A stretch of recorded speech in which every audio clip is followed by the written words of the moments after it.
Donald Trump is charged over the classified files that were found at his Florida home. Mr. Trump becomes the first former U.S. president to face federal charges. He's expected to appear in court next week and made this claim on his social media channel. Because it's election interference at the highest level. There's never been anything like what's happened. I'm an innocent man. I'm an innocent person. 3 people, including 2 pupils, are in hospital after a serious assault at a boarding school in Devon. We'll have the latest on this developing story. Boris Johnson's controversial honours list expected imminently. Has his own father made the cut?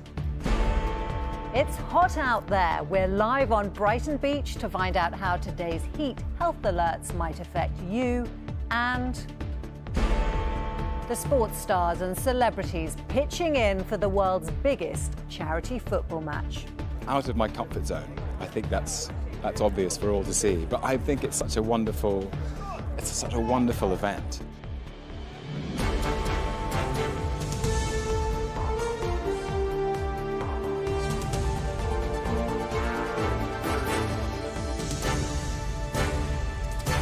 This is the ITV Lunchtime News with Romilly Weeks.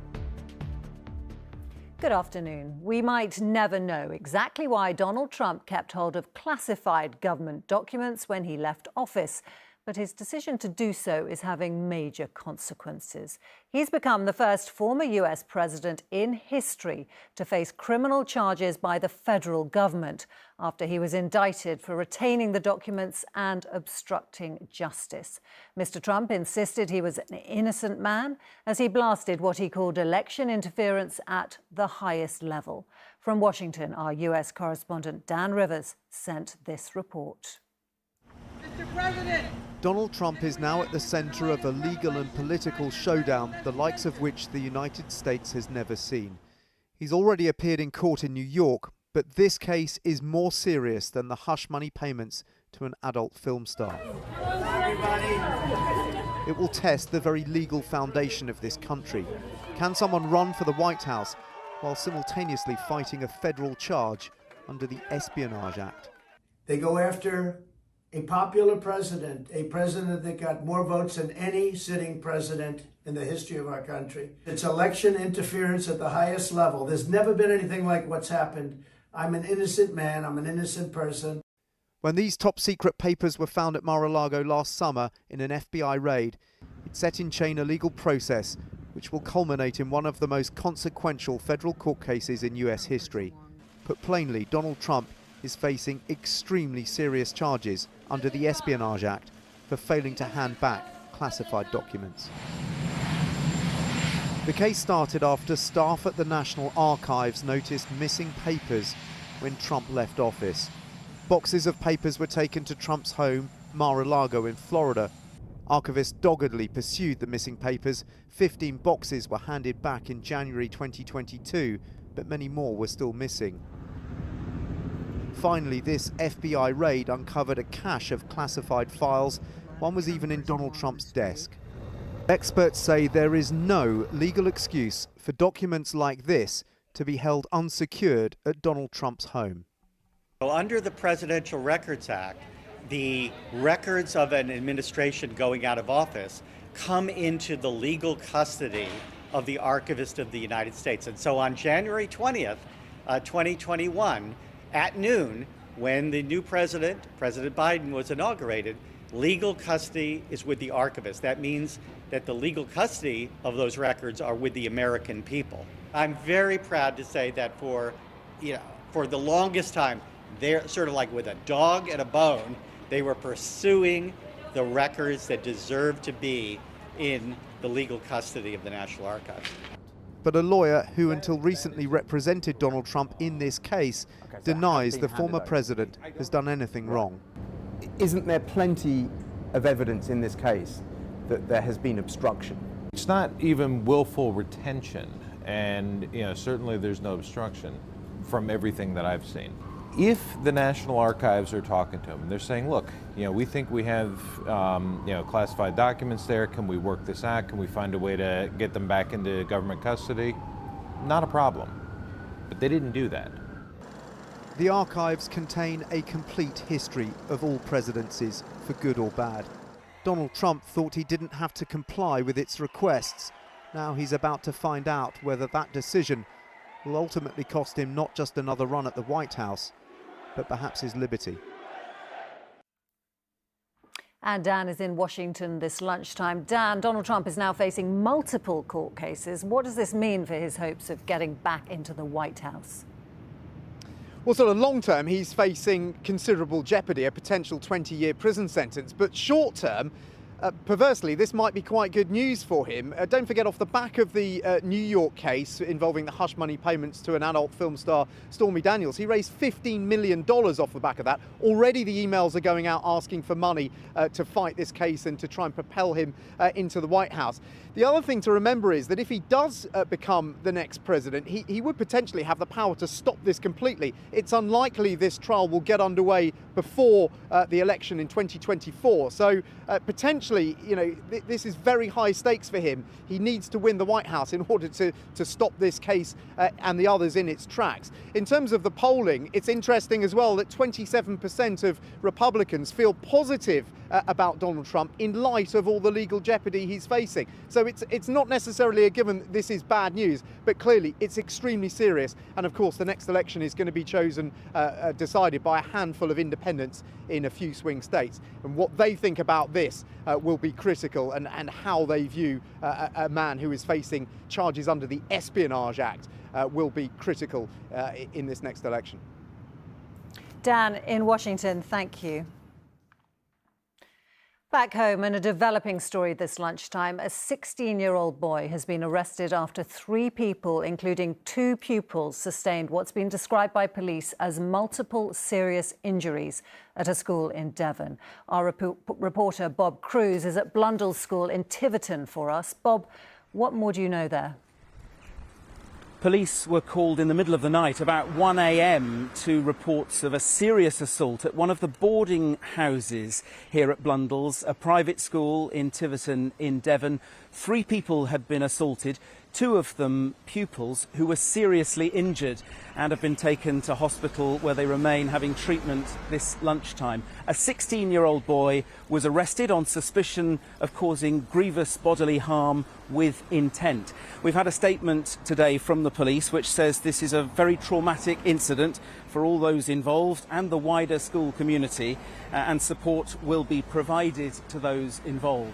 The statement goes on to say all parties are linked to the school and there is no wider risk to the community, seeking to reassure members of the public here in Tiverton that this appears to have been an isolated incident. Police are still on the scene here today as the investigation is still in the early stages. Of course, it is exam season and the school remains open today. We have yet to hear from any spokespeople from the school, but I understand that the head teacher has written to all parents and guardians this morning to let them know that this has happened and to reassure them that pupils are going to get support if they feel upset by what's happened here. But as I say, the school remains open today and the police investigation continues into what happened here in the middle of the night last night.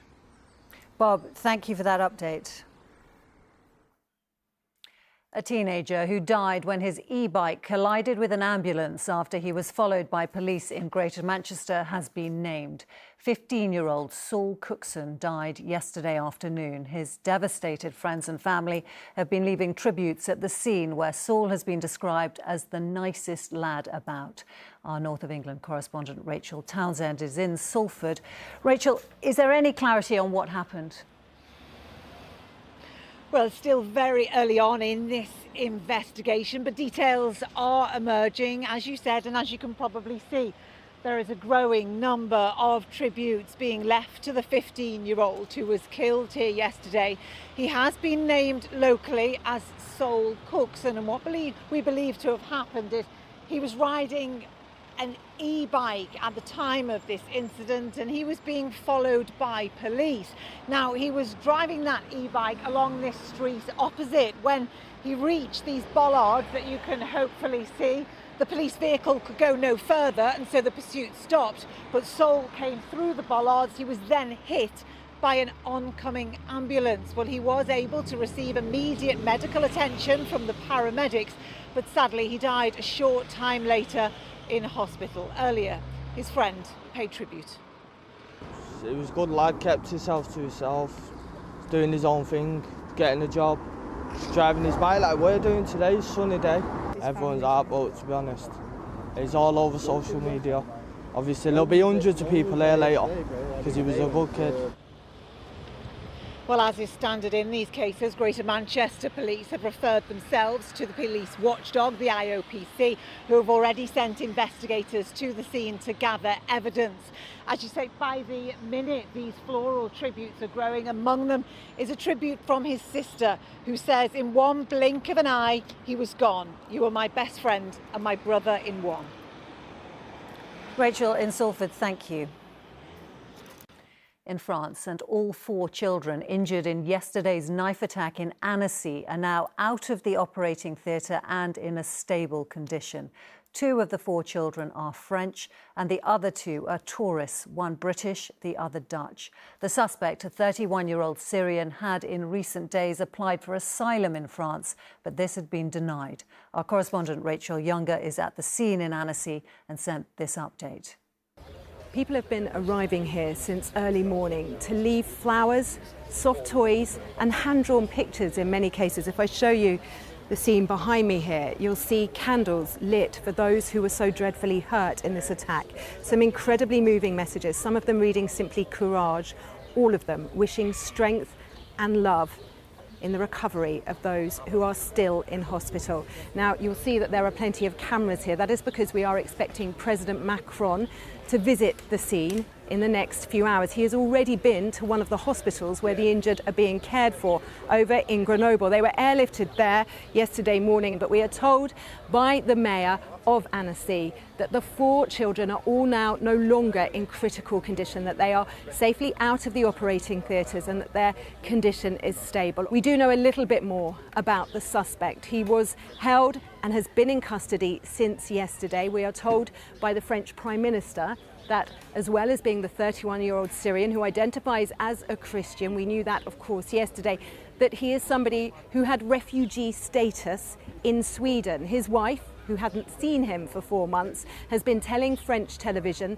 that he had refugee status there. He'd come here, we understand from the French Prime Minister, to claim asylum. And we now understand that he had learnt only in the last few days that he had been turned down for that because he already had refugee status in a safe country. So police continuing to question him today. We have had children back here in this playground. The noise of their cries, of course, one of the loveliest sounds in the world, so very different from the dreadful screams that were heard in this place yesterday. And the fact that the president is coming here today, I think a measure of how deep the shock is being felt here in France.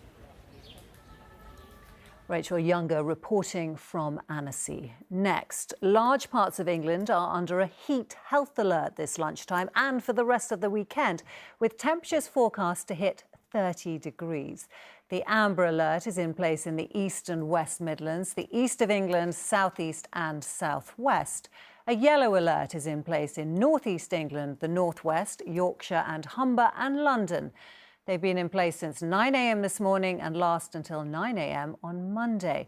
Well, Amy Lewis is in Brighton, where thousands will be heading this weekend. Amy, that's certainly the place to be, but we're also being warned to be a bit cautious. Well, yes, many of us have been welcoming the sunshine, but as you say, people are also being warned to be sensible. To, for example, keep out of the direct sunlight at peak times, like around lunchtime and early afternoon, to stay hydrated and also to make sure that we're looking after the vulnerable like the elderly. Now, just to put this into context, this is not a red alert, it's not the most serious, but what it is saying to people that actually it's going to be between 5 and 10 degrees warmer this weekend than what we would normally expect in June. And it's also how much quicker it is getting hotter than what we have seen, of course, through the colder months. Earlier today, I was chatting to Sam Johnson, who works for the RNLI, and he's been telling me that normally on a busy weekend, they would expect there to be around 200 lifeboat call-outs. And he said that actually they think that this is going to be the busiest weekend that they have seen so far of the year. And his particular concern is the water temperature.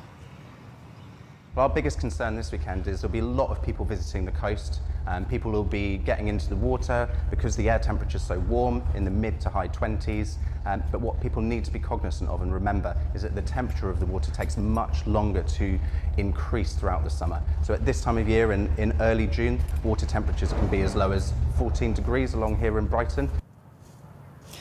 There's also been warnings from fire brigades around the country to not, for example, for people to use disposable barbecues, which of course can cause wildfires, and also to watch out with things like campfires. But we need to put this into some kind of perspective. You'll remember last July the temperatures were record-breaking and reached more than 40 degrees for the first time. That's not what this weekend is all about. It's about the fact that it's going to be much warmer than what we have seen in previous Junes, and of course we're not used to it because of the winter that we've just had. Amy from a sunny Brighton, thank you. And we'll be answering your questions on the heat alert on tonight's evening news. If you have any, send them to us. The email address is askitvnews@itv.com. Boris Johnson's resignation honours list is set to be released imminently. His father, Stanley Johnson, who the former Prime Minister wanted to honour, is now thought to have been removed. Our political correspondent Shihab Khan is in Downing Street this lunchtime. Shihab, it seems there's been a lot of wrangling over just who Boris Johnson can put on this list. Yeah, that's not particularly uncommon. When Prime Minister leaves that building behind me and resigns, they get the opportunity to have their own resignation honours list, and it is the current Prime Minister that ultimately signs it off, and discussions between the two camps does tend to happen along the way. Those honours tend to go to allies. They sometimes go to people that the former Prime Minister admires. Theresa May famously gave Geoffrey Boycott, the England cricketing legend, an honour. And there's been a lot of speculation about who's going to be on Boris Johnson's list. A lot of talk about his father, Stanley Johnson, being on that list. We understand that he is not going to be on there when that list ultimately gets published and released. Also, a lot of talk about some of his political allies, Alok Sharma and Nadine Dorries in particular, both sitting MPs being given peerages, which means they'll be in the House of Lords. That could potentially be a big headache for the sitting Prime Minister Rishi Sunak, because it will mean both of them will have to resign their seats. There'll have to be a by-election, and given the current polling, that could be rather difficult for the Conservative Party.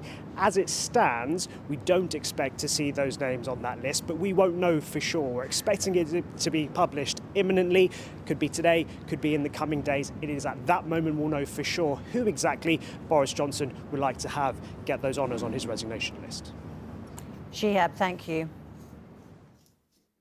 It's getting tougher for borrowers who want to secure a new mortgage or remortgage their home. One of the country's biggest banks, HSBC, has temporarily withdrawn all mortgages for new customers. And the Nationwide has hiked its rates on new fixed-term loans. Well, I'm joined by Nick Wallace. Nick, this is a really difficult time for homeowners, isn't it? Yeah, particularly first-time buyers or people coming off fixed-term mortgages. 2 years ago, you could get a 2-year fixed deal for just under 4%. Now, in March this year, that has gone up to 5.32%. As of now, it's 5.82%, so a 0.5% increase in just 3 months. HSBC are not leading the way in pulling their products. A lot of lenders are doing that at the moment, and it's all linked to inflation. Inflation has been coming down recently, but not by as much as the government has hoped. And the way to combat that is to put up interest rates, which makes money more expensive, and then the mortgage providers pass those expenses on to the public. So we can expect a lot of these products which have been withdrawn to appear next week, but at a higher rate. And mortgage experts understand that this is a real problem for consumers, particularly those who have to make a decision about which products to buy without knowing where the market is going to go next. You have to be able to entrust a professional to say, this is me, this is what I need. Do I stay put, or should I look at moving? And the other $1 million question that I have now is, should I fix for 2 years, Neil, or should I fix for 5? My simple answer is, you make your decision based on what you know today, and not on what you can't control and you can't foretell. So are mortgage rates likely to keep increasing? In the short term, yes, certainly until the Bank of England stop increasing their interest rates and they start to drop. The problem is, when that will be, nobody knows. Nick, thank you.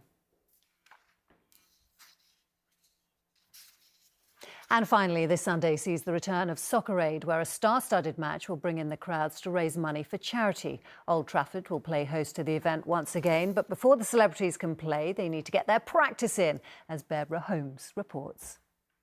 There are a few events that would bring together the likes of Tom Hiddleston, Danny Dyer and footballing royalty for a kickabout, but they're being put through their paces ahead of this Sunday's Soccer Aid match at Old Trafford.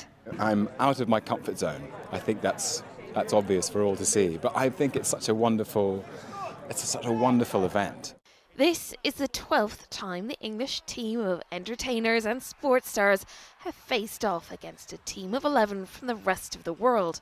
This is unbelievable that I'm here with heroes of mine, but also to be involved with such a great cause, and the amount of money that's raised each year, to be a part of that is unbelievable. Since the event kicked off in 2006, it's raised £75 million for UNICEF's projects around the world. It's just the small amounts of money that people give that make a massive difference. So if you come to the match or if you're at home watching it and you just can donate a £5 or a tenner, it will go to something really meaningful. The World 11 have been victorious in the last 4 encounters, but even some of the veterans of that team aren't sure they'll hold on to the title. And I've got to say, England are looking pretty tasty this year. On paper anyway. People like, got Jack Wilshere just retired, Jermaine's not long retired, got Gary Cahill, they're all really fit boys. Even though they may be retired, this former Lioness says those players haven't lost their thirst to win. Yeah, I tend to see the non-footballers take it very seriously. The footballers kind of, take it a bit casually, and then they start getting serious as the week goes on. No matter what the final score, UNICEF is set to be the biggest winner this weekend. Barbara Holmes, ITV News. And they all look pretty good. That is it this lunchtime. The latest Where You Are is next. Geraint Vincent will bring you the evening news at 6:30 from everyone here. Goodbye.